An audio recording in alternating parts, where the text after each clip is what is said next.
Chapter 8. Collect Calls. Murta is sitting in his quarters, as the only male in the non-crew part of the team. Prathia decided he could have a bunk alone in one of the guest quarters. Prathia and Zan are sharing the remaining viable guest berth. Jor-Lu is mostly comfortable in the cargo hold. Zephyr helped her use the crates they're transporting for the trip into a fort, as Will called it. After securing the door, Murta reaches into his duffel bag and removes a small device. He places the device next to the terminal on the desk that's built into the bulkhead opposite his bed. After a few minutes of lights blinking erratically, the device lets out a beep, and most of the lights turn green. He keys in a command on his terminal and waits.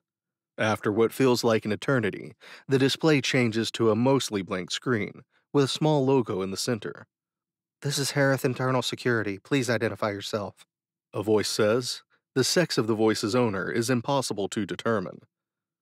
"This is Murta Twigwar, assigned to the security services of Farsight Corporation Research Station on Caprala. Well, I was on Caprala. I'm not now." He looks around, worried he'll be seen, despite being alone in his room. "And where are you now, Mr. Twigwar?" The logo doesn't change at all. "On a ship, the Ghost. I'm sure you're familiar with it." He leans forward, lowering his voice. Something that sounds like a sigh. "We are?" When the talking logo doesn't continue, Murtaugh looks around again, confused.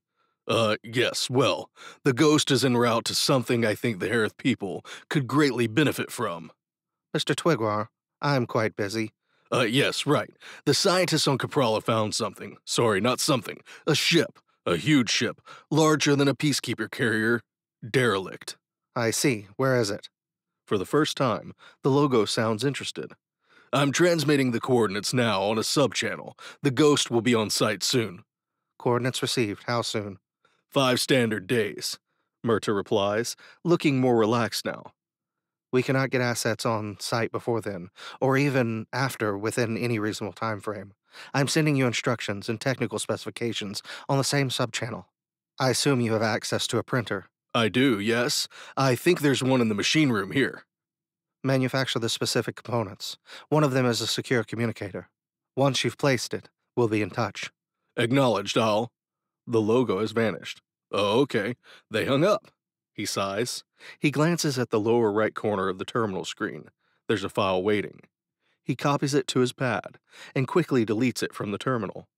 Then he pushes a button on the device next to the screen. The green light flickers a few times, changing colors, before fading out. He puts the device back in his bag and zips it up. Awkward conversations. Will is sitting on the bridge with Benny. The Ghost is still 2 days from the derelict, and Will is getting antsy. He and Benny are discussing the finer points of a game he can't remember the name of. He's mostly letting Benny drone on while he thinks about the consortium and their bounty. "I shouldn't be surprised.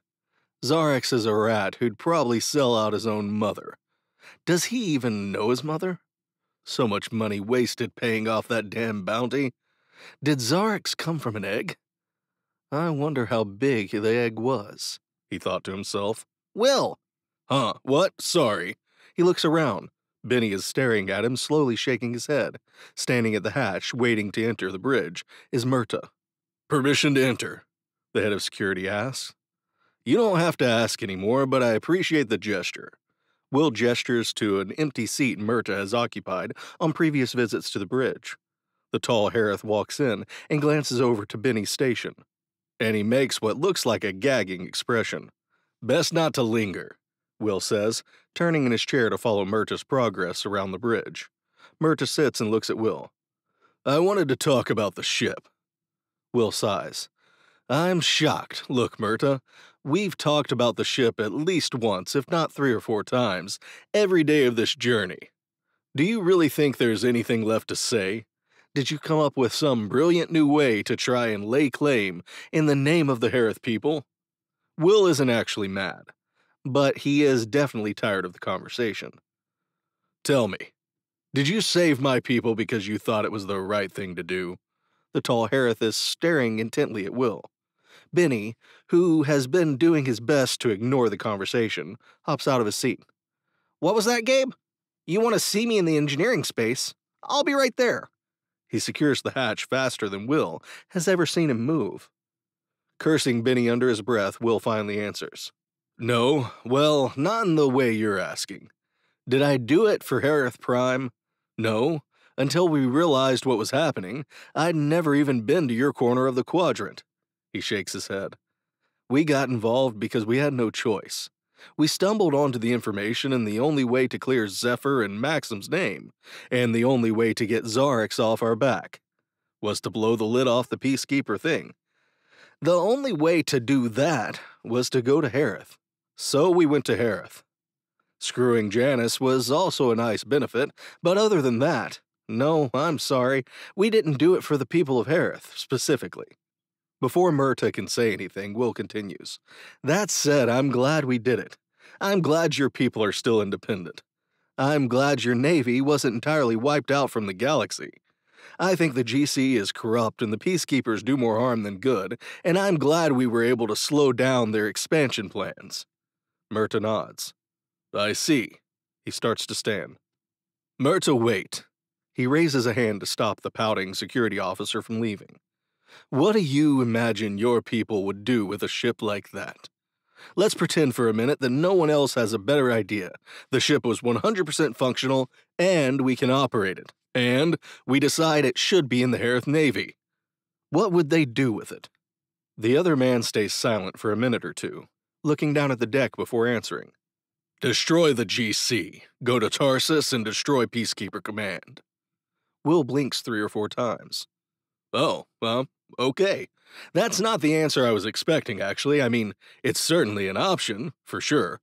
You seem to have thought this out more than I expected, to be honest. Myrta stands. I've had a while to think about what I'd do to the Peacekeepers if presented with an opportunity.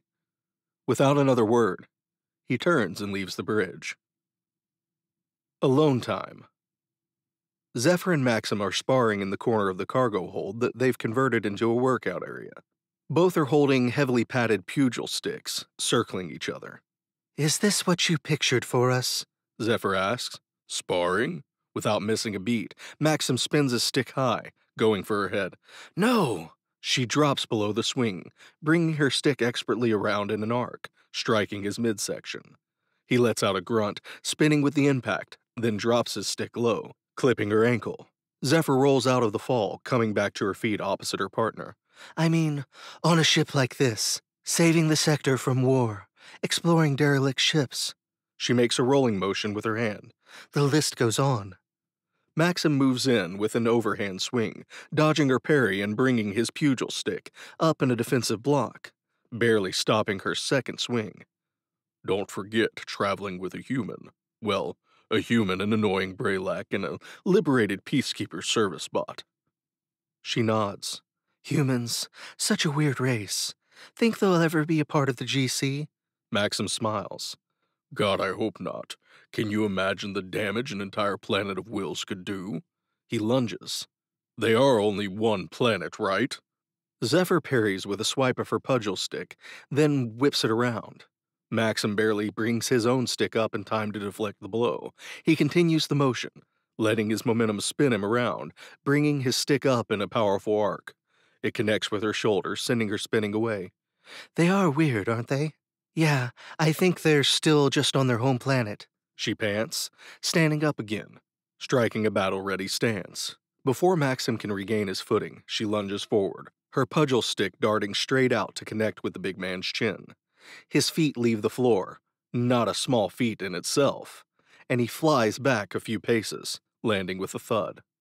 Before he can get back up, Zephyr is on him, straddling his chest. Yield.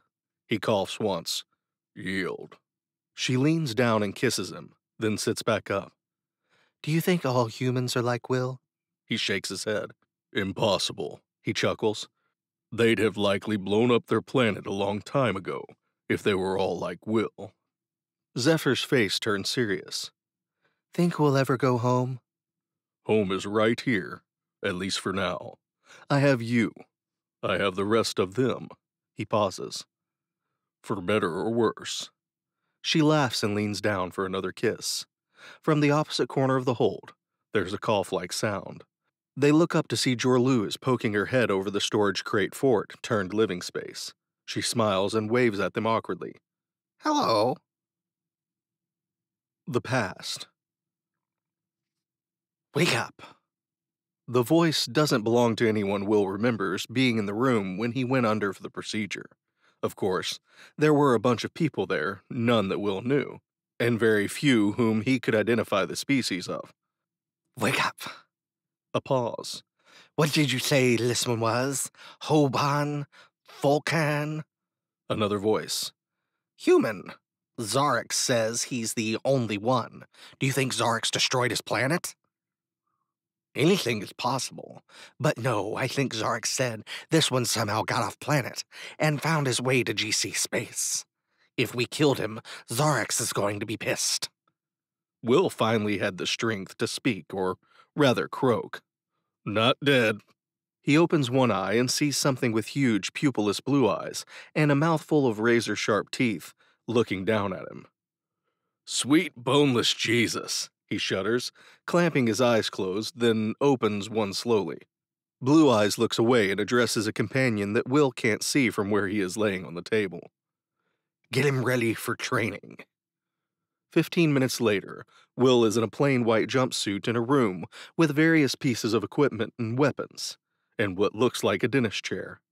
Blue Eyes and their assistant, a tall hairless being with no visible eyes and 2 sets of arms and legs, are facing him. Mr. Calder, Zarex asked for you to receive weapons, tactics, and technology training. Please take a seat. I am Holshum. This is Brondo. We will be administering your upgrades. Will looks around the room. The chair is the least terrifying thing in there. I thought you already did the whole upgrade thing, he asked, hopping into the chair, rubbing the shaved patch on the back of his head. We installed the neural interface hardware. It allows knowledge and skills to be directly installed into your brain in the correct locations. Holshum bows. I must admit, learning about your brain without killing you was quite a challenge. Will sits up in his chair. Thanks. Please lie back. We'll begin with technology. It's the easiest upgrade to install. Will starts to lean back in the chair, then bolts upright. Can I also learn Kung Fu? He asked. The 2 aliens look at each other, and then back at Will.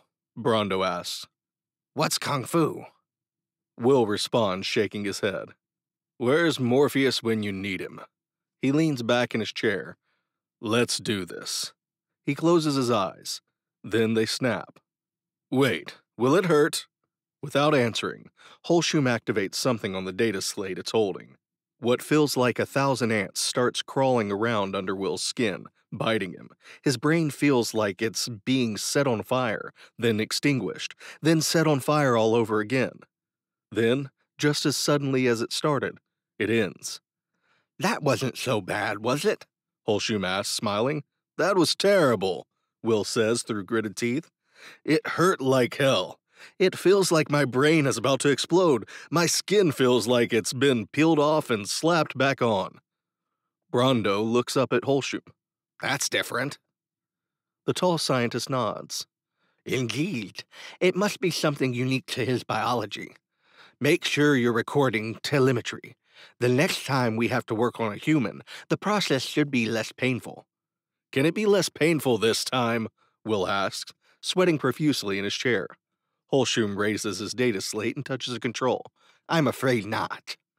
Will screams as another 1,000 ants do their thing, then stop. Oh my God, that hurt a lot. Brondo smiles. You're almost done, Mr. Calder. Will shudders and lets out a ragged sigh. Yay! One more blast of brain electricity, and Holshum walks over to Will, one of his 4 hands extended to help him out of the chair. Well done, Mr. Calder. The upgrades are complete. It will take some time for the skills and knowledge to fully acclimate within their gray matter. You don't get the benefit of muscle memory from these types of upgrades, so you'll know what to do, but will need to practice to become proficient. It gestures to the weapons and equipment arrayed around the chair. You're welcome to remain here for a while to practice with all of this. It turns and leaves the room, followed by Brondo. Will picks up something he now recognizes as an interface modulator and begins to disassemble it. Cool, he mumbles, as he strips the device like it was his 100th time to do it.